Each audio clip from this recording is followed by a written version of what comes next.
جب ماں باپ موجود ہوتے ہیں تو انسان ان کے روٹی کپڑے کا خیال نہیں کرتا،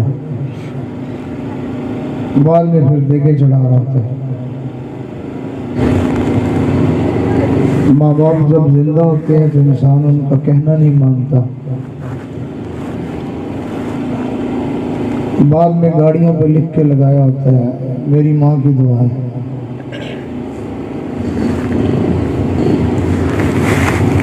اسی طرح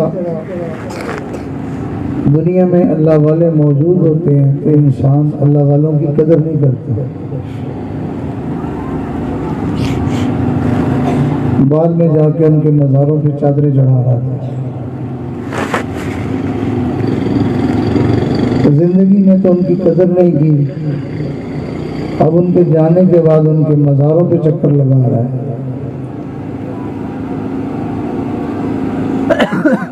ایک بزرگ سے کسی نے پوچھا، آپ میری طرف متوجہ رہیے، ایک بزرگ سے کسی نے پوچھا کہ کیا حضرت جو بزرگ دنیا سے چلے گئے ہیں ان سے فیض ملتا ہے؟ جو بزرگ اللہ والے دنیا سے چلے گئے ہیں تو ان کی قبروں پہ جانے سے فیض ملتا ہے، فائدہ ہوتا ہے؟ انہوں نے فرمایا یقیناً ہوتا ہے، لیکن جو زندہ ہے پہلے ان سے تو فائدہ لے لو۔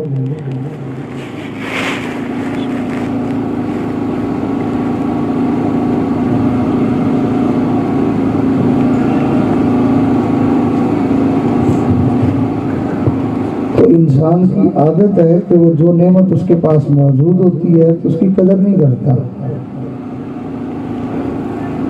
میاں بیوی آپس میں اکٹھے رہ رہے ہوں گے تو خامد بیوی سے تنگ ہوگا، بیوی خامد سے تنگ ہوگی، دونوں میں سے کوئی ایک فوت ہو جائے تو پھر دوسرا اس کے گیت گا رہا ہوگا، میری بیوی اتنی اچھی تھی اور ایسی تھی۔ ابھی چند دن پہلے کی بات ہے، ہمارے جاننے والے حاجی صاحب تھے، تو جب بھی وہ ملتے تو کہتے ہیں کہ میری بیوی ایسی ہے، مجھے گالیاں دیتی ہے، فلاں کرتی ہے، میرے ساتھ بہت برا سلوک کرتی ہے، گلے شکوے کرتے رہتے تھے۔ اللہ کی شان، ان کی بیوی فوت ہو گئی تو ہم تعزیت کے لیے گئے تو کہنے لگے کہ حضرت صاحب میری شاہی لٹ گئی ہے، اب میں گھر میں آتا ہوں مجھے پوچھتا ہی کوئی نہیں ہے،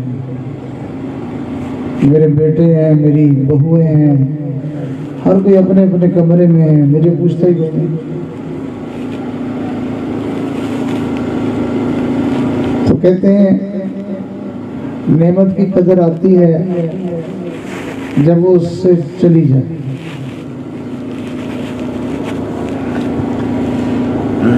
تو اللہ رب العزت نے ہمیں بہت ساری نعمتیں دی ہیں، ہم ان نعمتوں کے ہوتے ہوئے ان کی قدر کریں۔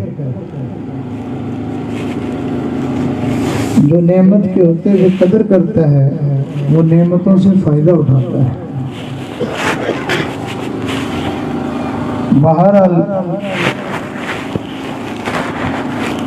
آنکھیں بھی اللہ کی نعمت ہیں، کان بھی اللہ کی نعمت ہے، زبان بھی اللہ کی نعمت ہے، دل دماغ بھی اللہ کی نعمت ہے، ہاتھ پاؤں بھی اللہ کی نعمت ہے، صحت بھی اللہ کی نعمت ہے، روٹی کپڑا مکان بھی اللہ کی نعمت ہے، عزت بھی اللہ کی نعمت ہے، رزق بھی اللہ کی نعمت ہے، اولاد بھی اللہ کی نعمت ہے، بیوی بھی اللہ کی نعمت ہے، انسان کے لیے عقل اور شعور یہ بھی اللہ کی نعمت ہے، نیک لوگوں کا وجود یہ بھی اللہ کی نعمت ہے، بہن بھائی رشتہ دار یہ بھی اللہ کی نعمت ہے۔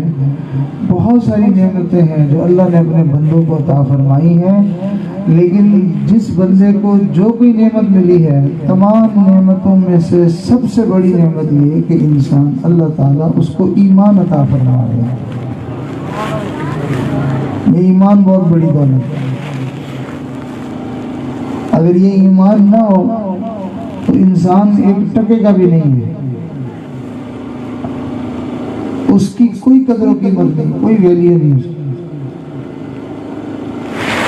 ساری عزت، سارا مرتبہ، سارا مقام ایمان کی وجہ سے۔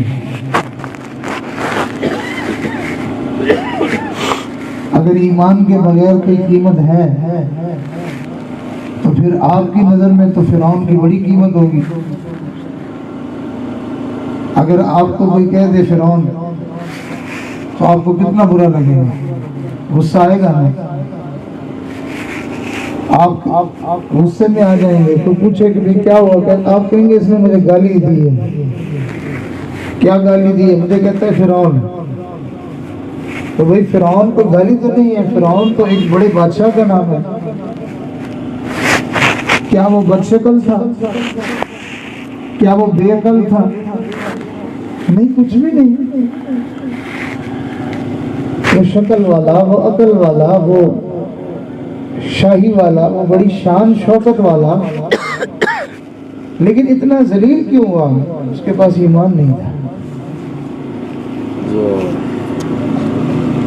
ایمان نہ ہونے کی وجہ سے اگر ہمیں کوئی اس کا نام لے کے پکارے کہ تو فرعون ہے، ہمیں لگتا ہے جیسے اس نے مجھے گالی دے دی۔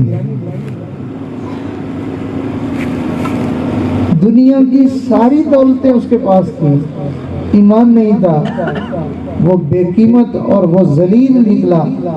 لیکن دنیا کی کوئی دولت نہیں ہے، کوئی عہدہ نہیں، کوئی منصب نہیں، کوئی گھر نہیں، کوئی جائیداد نہیں، کوئی کچھ نہیں، ایک ایمان ہے۔ لیکن شان دیکھو کہ چلتا زمین پہ ہے اور پاؤں کی کھسکھساہٹ کی آواز جنت میں سنائی دیتی ہے، نام بلال رضی اللہ تعالی۔ دیکھا ایمان کتنا قیمتی ہے، ایمان نے کہاں سے کہاں پہنچا دیا۔ آج ہم ایمان والے ہیں تو ہمیں اپنے ایمان کی قدر ہی نہیں ہے۔ چھوٹی چھوٹی بات پر ہم اپنے آپ کو بدقسمت کہتے رہتے ہیں۔ کہیں رشتہ چاہتے تھے تو وہاں نہ ہوا، ہم بدقسمت ہیں۔ کسی کے پاس کاروبار نہیں ہے تو وہ بدقسمت ہے۔ کسی کی کوئی چاہت پوری نہیں ہوئی تو وہ بدقسمت ہے۔ ارے ان چھوٹی چھوٹی باتوں پر اپنے آپ کو بدقسمت کیوں سمجھتے ہو؟ اللہ نے آپ کو ایمان جیسی دولت عطا فرمائی ہے، آپ کے خوش قسمت ہونے کی اس سے بڑی دلیل اور کیا ہو سکتی ہے؟ اس لیے کہ جس کے پاس ایمان ہوگا، آپ لوگوں کی توجہ تو ہے نا، دھیان سے سن لیں نا بات۔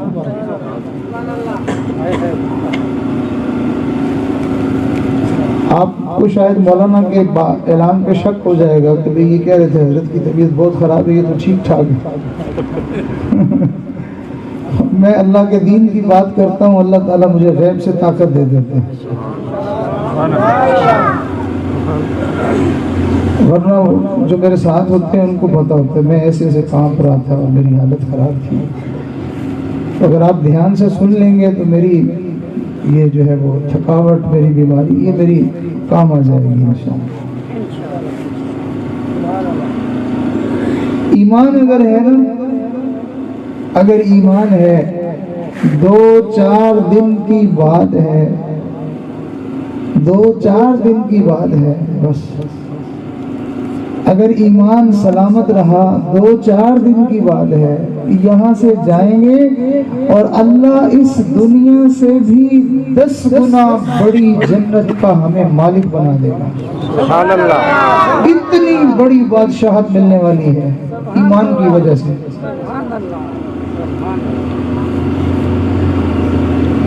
اگر ہمیں کوئی کہہ دے کہ 10 سال کے بعد آپ کو پاکستان کا بادشاہ بنا دیا جائے گا، آپ کہیں گے بات ہی کوئی نہیں، 10 سال اوکھے سوکھے گزار لیں گے، یہ کوئی بات ہے بلا۔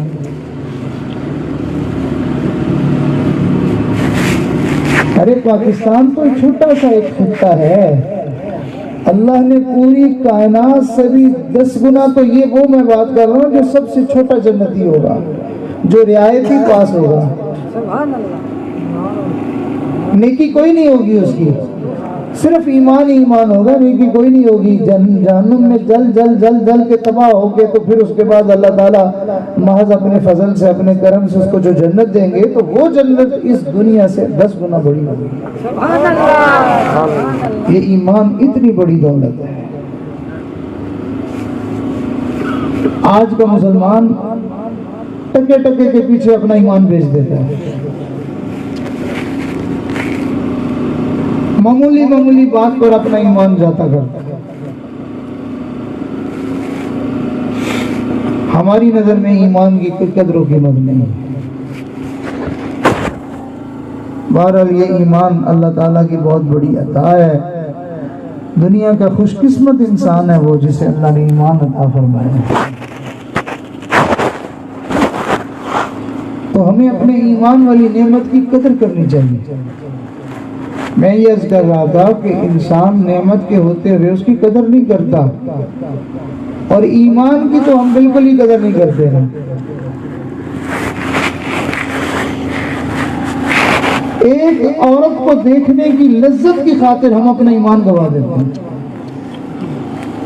نوجوانوں کو دیکھو، ان کے خون گند سے بھرے پڑے، عورتوں کے وجود کے پیچھے اپنا ایمان دے دیتے ہیں۔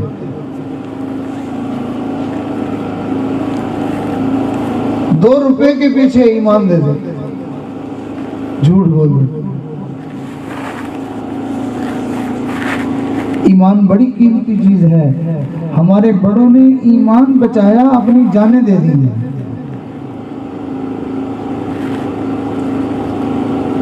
چنانچہ ایک مسلمان جرنیل تھا،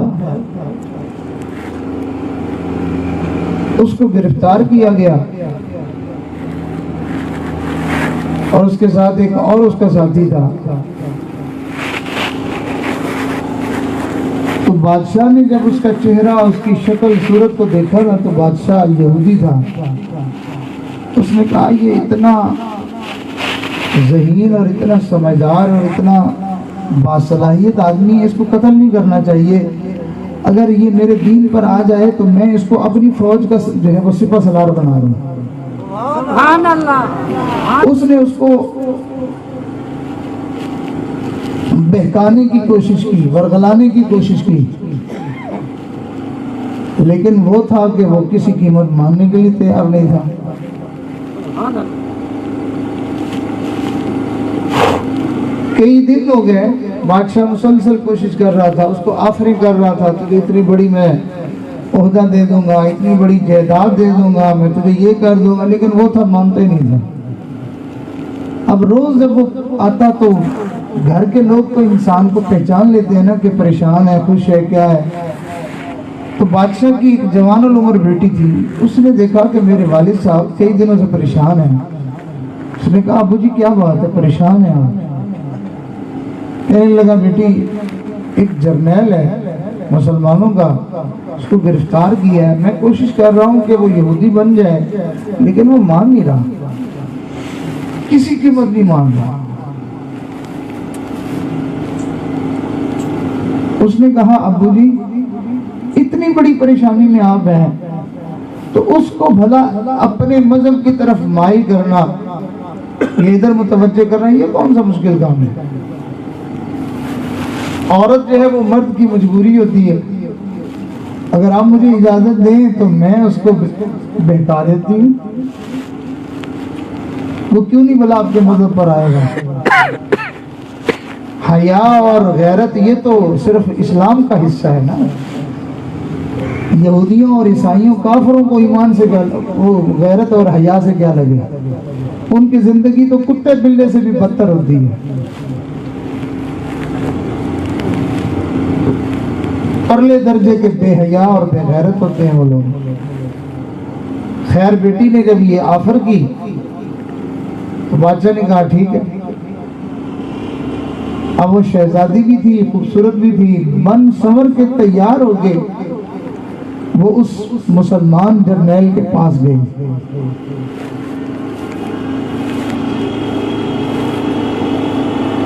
اس نے کیا جتن نہیں کیا ہوگا، کیا کوشش نہیں کی ہوگی اس نے اپنی طرف مائل کرنے کے لیے۔ ایک دن گزر گیا، کوئی جواب نہیں. دوسرا دن گزر گیا, کوئی جواب نہیں. تیسرا دن گزر گیا, کوئی جواب نہیں. بادشاہ نے کہا بیٹی 3 دن ہو گئے تمہیں جاتے ہوئے, کچھ بتایا نہیں تم نے. تو کہنے لگی ابا جی وہ تو پتہ نہیں کوئی پتھر ہے یا کوئی انسان ہے, 3 دن ہو گئے ہیں اس نے ایک دفعہ بھی میری طرف نظر اٹھا کے نہیں دیکھا. اللہ کیوں؟ اس لیے کہ وہ جانتے تھے کہ ہمارے نبی صلی اللہ علیہ وسلم نے ہمیں بتایا ہے اگر تم غیر عورت کی طرف دیکھو گے تو تمہارا ایمان نہیں بچے گا. وہ لوگ تھے کہ ان کو ایمان سے بہکانے کے لیے عورتیں کوشش کرتی تھی تو وہ نظر نہیں اٹھا کے دیکھتے تھے. ہم ہیں کہ ہم گلی میں جاتے ہوئے بغیر کسی وجہ کے ہم ادھر ادھر تاک جھانک کر رہے ہوتے ہیں, جیسے کوئی کتا شکاری اپنا شکار ڈھونڈ رہا ہوتا ہے, ہم اس طرح جو ہے وہ گلیوں میں ڈھونڈتے پھر رہے ہوتے ہیں. ایسے لگتا ہے جیسے ہمیں اپنے ایمان کی پرواہ کوئی نہیں ہے.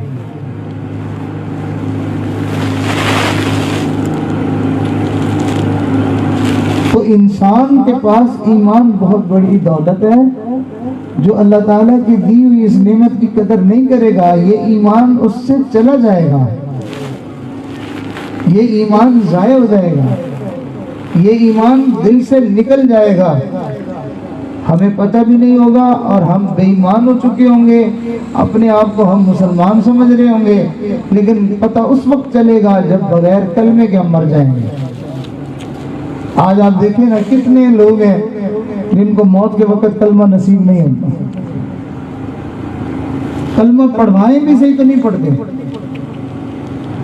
ابھی چند دن پہلے کی بات ہے, میرے پاس ایک ہمارے سلسلے کے ساتھی ہیں, مولانا ہے, مجھے کہنے لگے حضرت میں نے ایک مسئلہ پوچھا ہے. میں نے کہا کیا؟ کہنے لگے کہ میں مسجد میں ہوتا ہوں تو بعض دفعہ محلے کے لوگ آ جاتے ہیں میرے پاس کہ مولانا صاحب ہمارے والد صاحب فوت ہو گئے ہیں, ہمارے دادا جی فوت ہو گئے ہیں, ہمارا فلاں فوت ہو گیا ہے تو آپ غسل دے دیں. تو میں نے اپنی زندگی میں بہت سارے لوگوں کو غسل دیا لیکن میرے ساتھ ایک عجیب معاملہ پیش آتا ہے. کیا؟ کہنے کے معاملہ یہ پیش آتا ہے کہ بعض لوگ فوت ہو جاتے ہیں تو آپ میری طرف متوجہ رہیے پیارو, بعض لوگ فوت ہو جاتے ہیں تو ان کی لاش سے دہشت اور خوف آتا ہے. میں قریب جاتے ہوئے ڈرتا ہوں. اور بعض لوگ ہوتے ہیں کہ وہ فوت ہوئے ہیں تو قریب جانے میں کوئی گھبراہٹ ہی نہیں ہوتی بلکہ ایک طرح کی انسیت ہو رہی ہوتی ہے, بندے کو کوئی خوف ڈر نہیں لگتا. تو یہ میں سمجھنا چاہتا ہوں کہ یہ کیا ہے, ایسا کیوں ہوتا ہے؟ ایک بات. دوسری بات, کہا کئی دفعہ ایسا ہوتا ہے کہ ابھی بندہ فوت ہوا, 2 گھنٹے 3 گھنٹے نہیں گزرے کہ مجھے انہوں نے بلایا کہ آ کے غسل دے دو. میں غسل دینے کے لیے گیا ہوں تو اس میت کے اندر سے مرے ہوئے مردار جیسی بدبو آ رہی ہوتی ہے کہ میرے لیے غسل دینا مشکل ہو جاتا ہے کہ مجھے جیسے لگتا ہے جیسے ابھی مجھے کیا آ جائے گی, الٹی آ جائے گی مجھے. اور بعض دفعہ ایسا بھی ہوتا ہے کہ ایک آدمی مرا ہوا ہے اور اس کو 12 گھنٹے 15 گھنٹے 24 گھنٹے گزر گئے ہیں اور اس کے بعد میں اس کو غسل دے رہا ہوں لیکن اس کے وجود سے ایک عجیب طرح کی مہک اور خوشبو آ رہی ہوتی ہے. تو مجھے کہنے لگے یہ کیا ہے؟ میں نے کہا کہ بھائی جس بندے نے گناہ کیے ہوئے ہیں, اللہ کو ناراض کیا ہوا ہے, تو اس بندے کے اوپر اللہ تعالیٰ کا عذاب مسلط ہونے والا ہوتا ہے. اس کی دہشت اور خوف قریب جانے والوں کو بھی آتا ہے.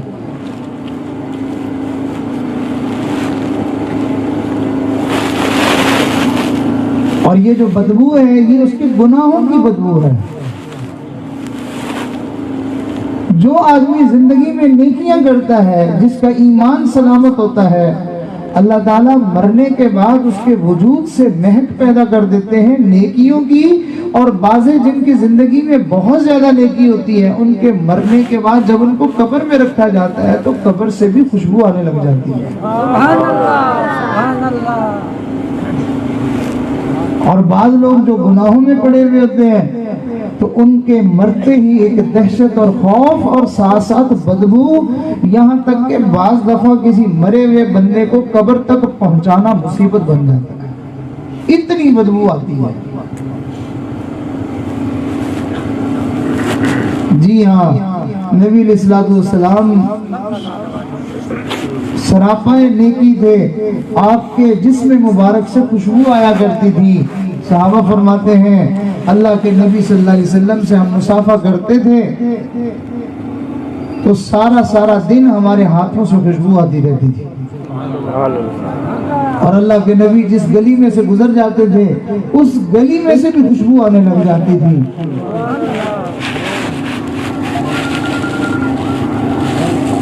نبی علیہ السلام کے وجود مبارک سے نکلے ہوئے وہ نیک اعمال جو بندہ بھی کرتا ہے زندگی میں زیادہ کرتا ہے، اللہ تعالیٰ وہی خوشبو اور وہی نیکیوں کی مہک اس بندے کے وجود میں بھی پیدا فرما دیتے ہیں۔ تو ہمیں اپنے ایمان کی قدر کرنی چاہیے۔ تو ایمان کی جو لوگ قدر کرتے ہیں تو ایمان کی قدر یہ ہے کہ انسان کو چاہیے کہ وہ نیک اعمال کو اختیار کرے۔ آپ بات سمجھ رہے ہیں نا کہ ایمان کی قدر کیا ہے؟ کہ انسان کو چاہیے کہ وہ گناہوں کو چھوڑے اور نیک اعمال کو اختیار کرے، نیکیوں کا اہتمام کرے۔ اور کوئی بندہ اس وقت تک نیکی کر نہیں سکتا جب تک وہ دین کا علم حاصل نہیں کرتا۔ اس کو اچھائی اور برائی کا پتہ نہیں، اس کو نیکی بدی کا پتہ نہیں، تو وہ کیا نیکی کرے گا؟ اس کو پتہ ہی نہیں ہے۔ تو دین کا علم حاصل کرنا ہر مسلمان کے اوپر فرض ہے۔ آج تو ہم مسلمان ہیں نا اس لیے کہ میرا والد مسلمان تھا، اور میرا والد مسلمان اس لیے کہ وہ اس کا میرا دادا مسلمان تھا، بس یہ مسلمان ہونے کی نشانی ہے۔ نہ اس کو قرآن آتا ہے، نہ والد کو آتا ہے، نہ دادے کو آتا ہے، نہ اس کو نماز کا پتہ ہے، نہ کوئی دین کے مسئلے کا پتہ ہے، کچھ پتہ نہیں ہے اس کو۔ نہ جائز کا پتہ، نہ ناجائز کا پتہ، نہ حلال کا پتہ، نہ حرام کا پتہ، بس ایسے ہی زندگی، ایسے جیسے جانور ہے۔ تو دین کا علم حاصل کرنا یہ ہم سب کے لیے ضروری ہے۔ اور یاد رکھیے نبی علیہ السلام نے ارشاد فرمایا، جس گھر کے اندر، توجہ سے سنیے گا، جس گھر کے اندر سارے لوگ ایسے ہیں کہ ان میں سے کسی نے بھی دین کا علم حاصل نہیں کیا ہوا، اللہ کے پاک پیغمبر نے ارشاد فرمایا وہ گھر ایسا ہے جیسے جانوروں کا بڑا ہے، ساری بھینسیں اور سارے گدھے اور سارے خچر اس میں بندھے ہوئے ہیں، کوئی بھی انسان اس میں نہیں ہے۔ اگر ہم خود علم حاصل نہیں کر سکے تو ہم کم از کم اپنے بچوں میں سے، بچیوں میں سے، اپنی اولاد میں سے کسی کو دین کا علم سکھائیں تاکہ ہمارا گھر جو ہے وہ مسلمانوں والا گھر بن جائے۔ تو دین کا علم حاصل کرنا یہ بڑی فضیلت کی بات ہوتی ہے، یہ بڑی سعادت کی بات ہوتی ہے۔ جیسے دنیا میں لوگوں کی میراث ہوتی ہے کہ باپ کی میراث اولاد کے پاس چلی جاتی ہے، دادا کی میراث جو ہے وہ باپ کے پاس آئی، پھر باپ سے جو ہے وہ اس کی اولاد کی طرف گئی، تو بالکل ایسے ہی دنیا کی میراث لوگوں میں تقسیم ہوتی آگے آگے چلتی رہتی ہے۔ اللہ کے نبی کی میراث دین کا علم ہے۔ یہ وراثت ہم میں سے ہر ایک کو ملنی چاہیے۔ تو ہمیں چاہیے ہم دین کا علم حاصل کرنے کے لیے اپنے بچوں کو لگائیں۔ ہمارے یہاں تو یہ مصیبت ہے کہ لوگ کہتے ہیں کہ یہ مولوی بن جائے گا پھر کھائے گا کہاں سے۔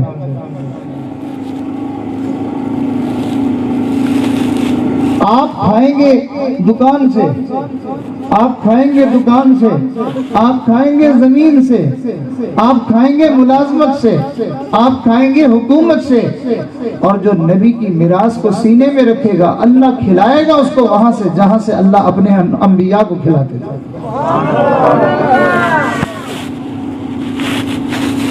اللہ کرے کو صحیح مولوی بن جائے، صحیح، صرف وہی نہیں کھاتا، اس کا نام لے لے کے جہان کھاتا ہے۔ آپ دیکھو نا بزرگوں کے مزاروں پہ جا کے کتنی دنیا گری پڑی ہے اور اس اللہ والے کے صدقے سارے کھا رہے ہیں۔ تو وہ اللہ والا تھا، وہ مولوی تھا نا، اس کی وجہ سے اتنا جہان کھا رہا ہے۔ ماشاءاللہ، ایک اللہ والے کے صدقے اللہ تعالیٰ ہزاروں اور لاکھوں لوگوں کو رزق دیتے ہیں۔ کسی کو اس نے وظیفہ بتا دیا اس کو رزق مل گیا، کسی کے لیے اس نے دعا کر دی اس کو رزق مل گیا، کسی کے جو ہے وہ گھر میں جا کے اس نے قدم لگا دیا اس کو رزق مل گیا۔ اللہ رب العزت اپنے ایک نیک بندے کے صدقے ہزاروں کی بگڑیاں بنا دیتے ہیں۔ تو ہمیں چاہیے نا ہم اپنے بچوں کو نیک بنائیں۔ ہاں، بھیک مانگنے والا مولوی نہ بنائیں آپ، اس لیے کہ ہر چیز میں ایک نمبر اور دو نمبر تو چلتا ہی ہے۔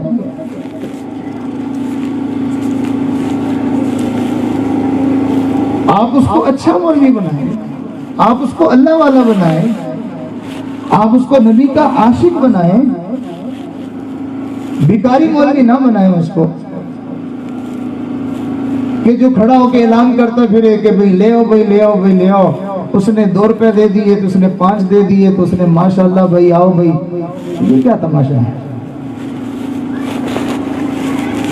اور سچے اللہ والے، سچا مولوی ماشاءاللہ اللہ تعالیٰ اس کو اتنا دیتے ہیں کہ وہ دوسرے لوگوں کو دونوں ہاتھوں سے بانٹتا ہے۔ آپ کے اسی سندھ میں یہ لاڑکانہ کے قریب ہم ایک علاقے میں گئے تو وہاں ایک عالم ہمیں ملے تو مجھے کہنے لگے کہ حضرت یہ علاقہ وہ فلاں چک وہ فلاں چک، ایک بزرگ کی قبر پر ہمیں لے کے کہنے لگے یہ جو بزرگ ہیں ان کے نام پہ ہے یہ سارا۔ میں نے کہا کیا مطلب؟ کہنے لگے جی یہ اللہ والے تھے، عالم تھے، بزرگ تھے، تو کسی کو انہوں نے دم کیا، کسی کو جو ہے وہ دعا دی، کسی کا کوئی مسئلہ حل ہوا تو لوگ ان کے اوپر یوں جو ہے وہ زمینیں ان کے اوپر نچھاور کرتے تھے۔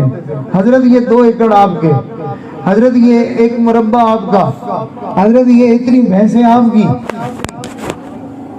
تو میں نے کہا پھر؟ کہنے لگے پھر حضرت کی ترتیب یہ تھی، مولانا صاحب کی ترتیب یہ تھی کہ جہاں بیٹھے ہوتے جس نے ہدیہ کیا وہی پتہ کرتے، کوئی غریب کوئی محتاج کوئی ایسا بندہ اس کو بلاتے، اس کو کہتے یہ زمین جو مجھے ملی ہے تیری، کہتے یوں زمینیں حضرت بانٹتے تھے۔ اور پھر لوگ بھی ایسے کہ انہوں نے آج تک وہ زمین انہوں نے اپنے نام ہی نہیں کروائی، وہ زمینیں آج بھی حضرت کے نام ہی ہیں۔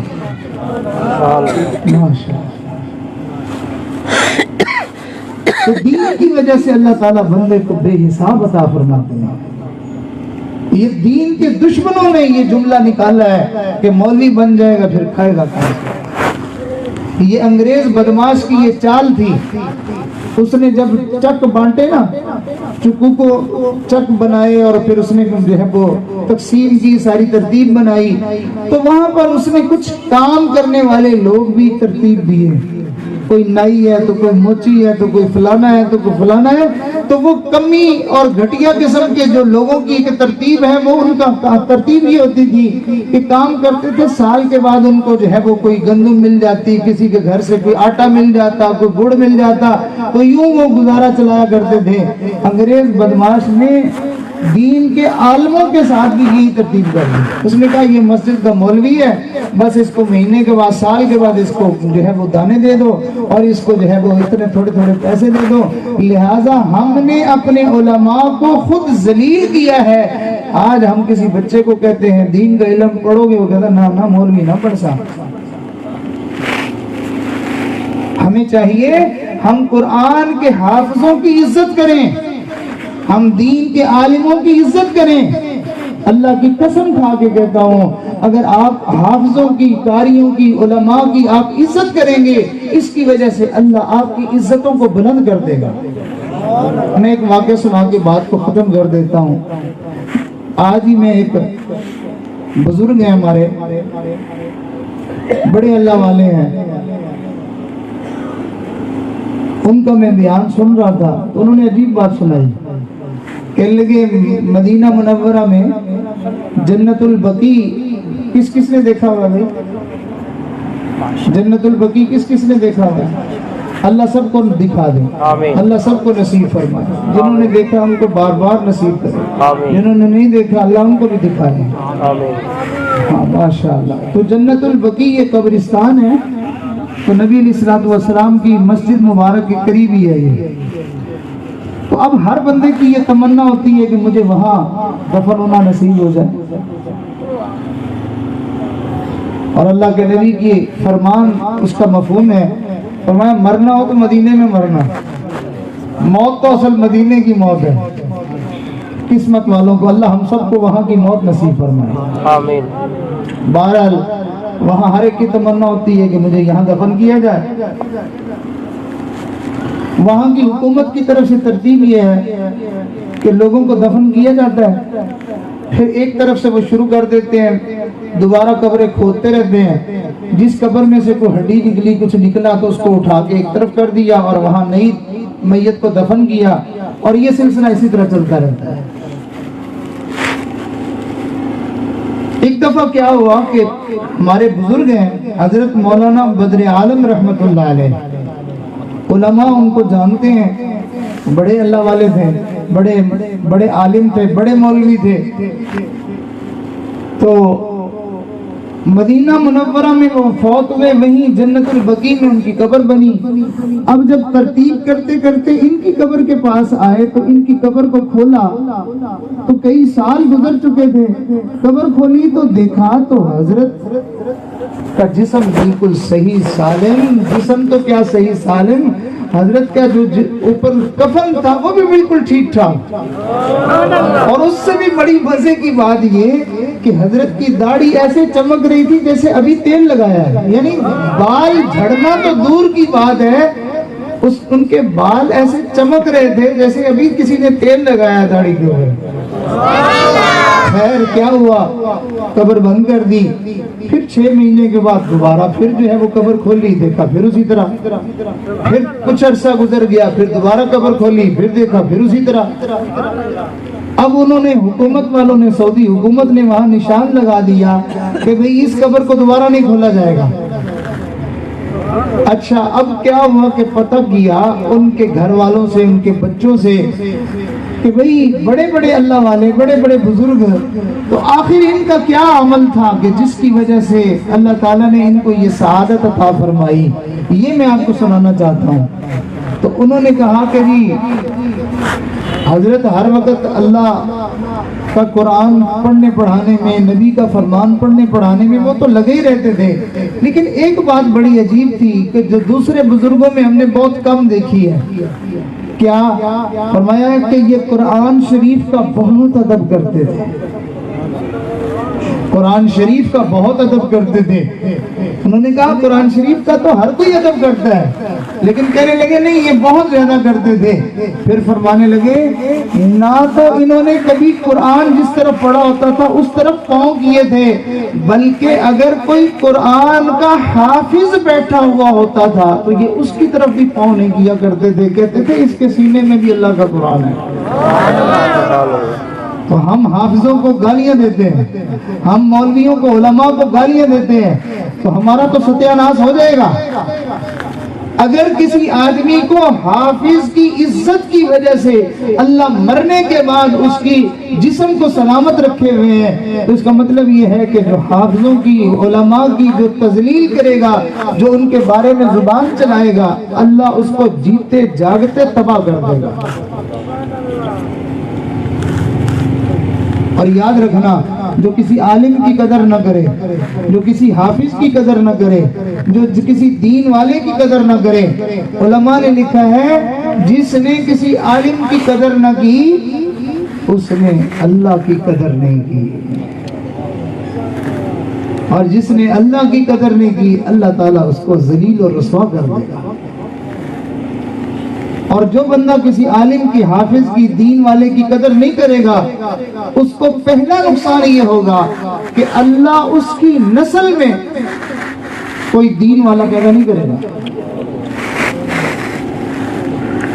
تو الحمدللہ آج ہمارے یہاں پہ ہمارے ایک بھائی انہوں نے دین کا علم حاصل کیا، جس کی خوشی میں آج میں بھی یہاں موجود ہوں، آپ حضرات بھی تشریف لائے، تو اللہ تعالیٰ یہ سعادت ہم میں سے ہر ایک تو بچے کو عطا فرمائے۔ ہمارے مولانا عبدالقیوم صاحب کدھر ہیں؟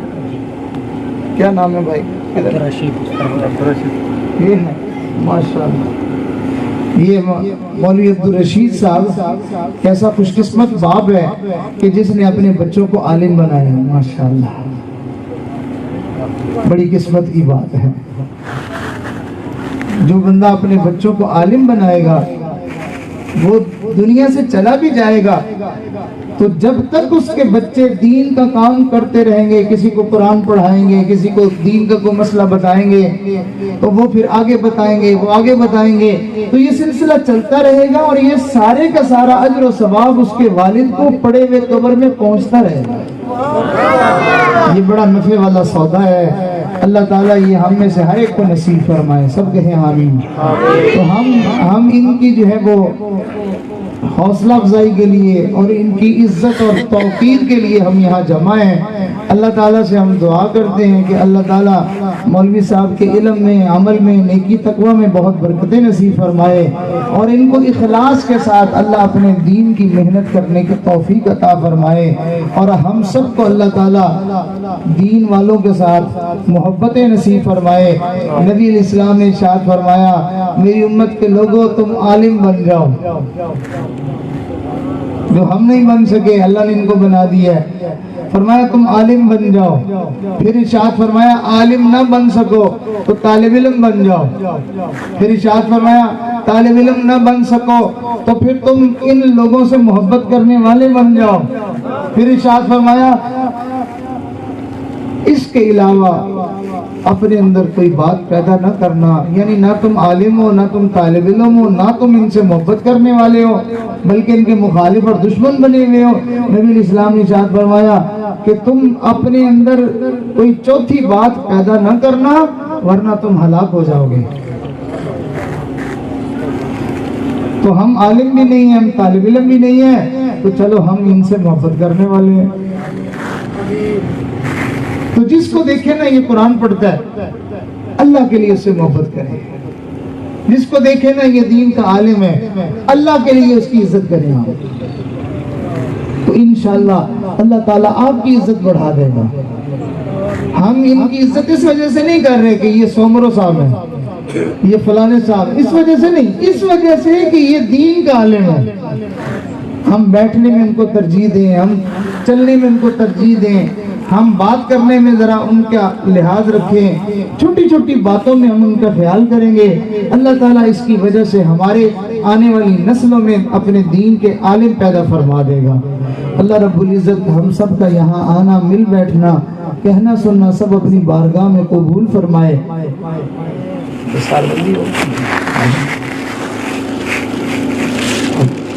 جو مجمع میں علماء ہیں وہ ذرا آگے آ جائیں، کھڑے ہو جائیں ذرا آگے۔ جو مجمع میں علماء ہیں آ جائیں۔ ہاں بھی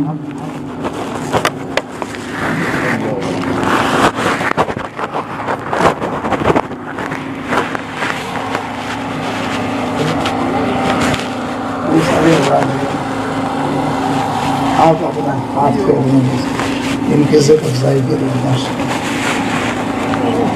آ جائیں آ جائیں آ جائیں، کون ہے؟ آ جائیں، کوئی بات اب آپ ہیں، ماشاءاللہ ماشاءاللہ، آپ تو ضرور آئیں گے،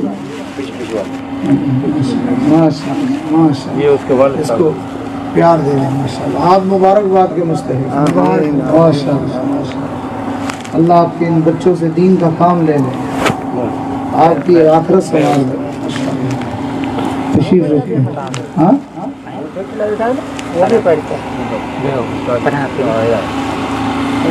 آ جائیں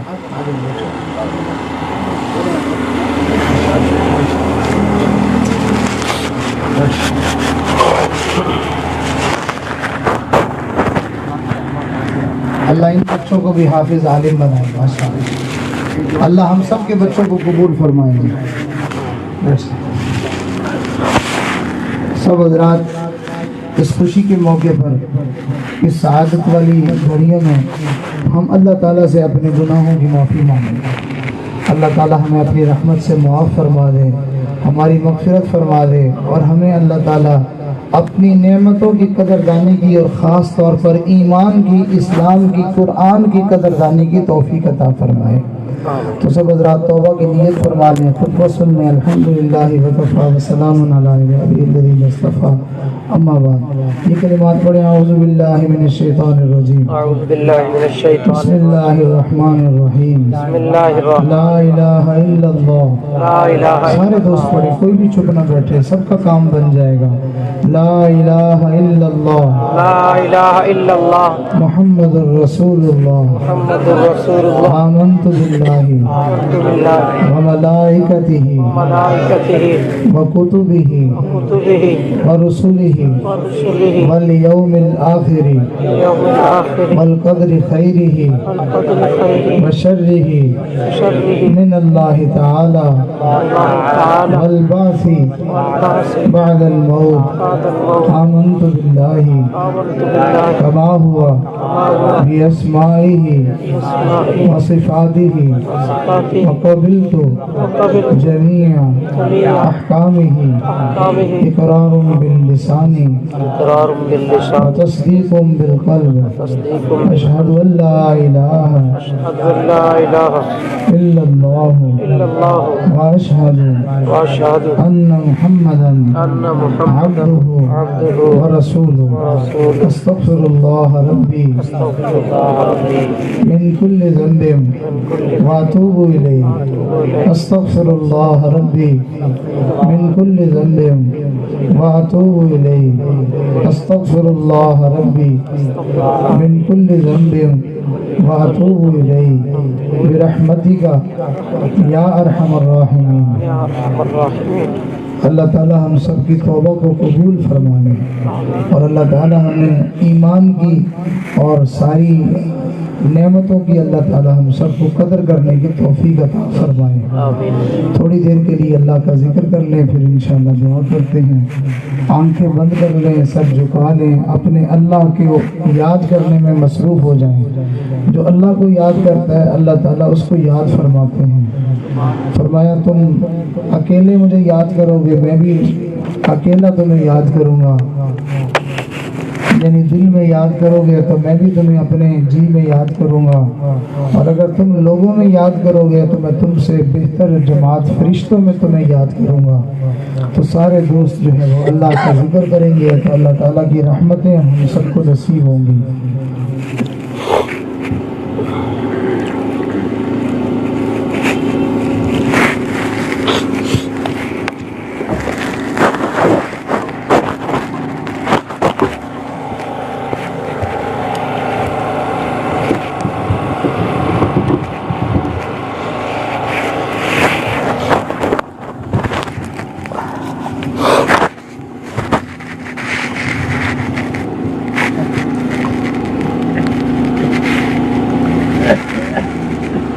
کر دی تباہ میں نے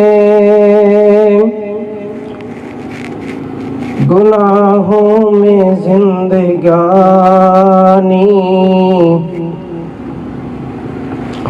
مجھ پہ میرے خدایا کر تو ہی مہربانی. کر دی تباہ میں نے گناہوں میں زندگانی, مجھ پہ میرے خدایا کر تو ہی مہربانی. کر دی تباہ میں نے پل پل کا روز محشر, کیسے حساب دوں گا، کہاں زندگی گزاری، کیسے جواب دوں گا،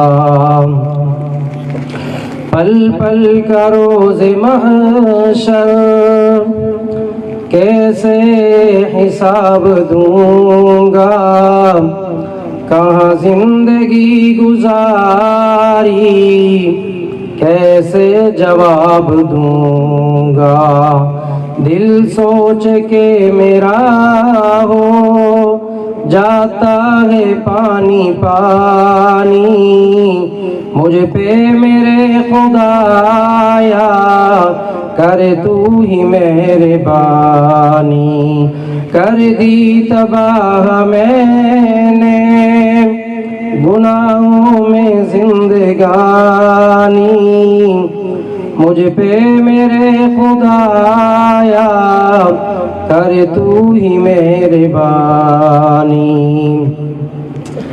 شب روز معصیت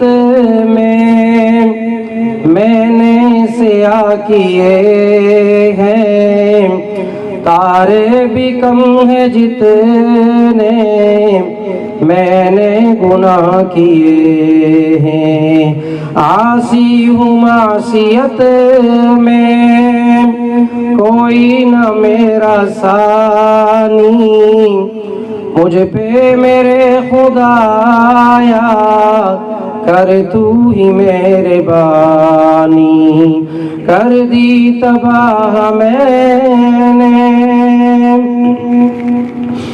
جھکنے کو تیرے در پہ، یہ جبیں ترس رہی ہے، آنکھوں سے میری بارش رم جھم برس رہی ہے، میرے دل کی کر رہے ہیں یہ آنسو ترجمانی، مجھ پہ میرے خدایا کر تو ہی مہربانی، کر دی تباہ میں نے گناہوں میں زندگانی، مجھ پہ میرے خدایا کر تو ہی مہربانی، کر دی تباہ میں نے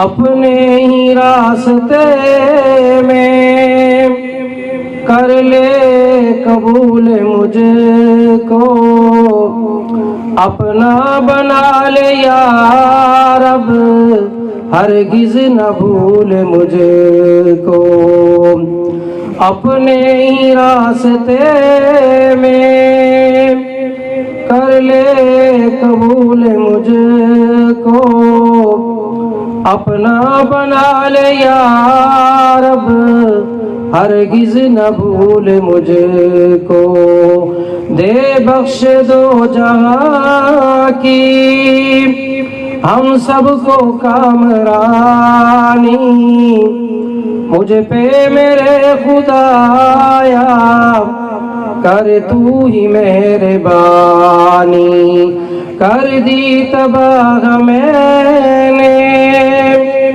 گناہوں میں زندگانی، مجھ پہ میرے خدایا کر تو ہی مہربانی۔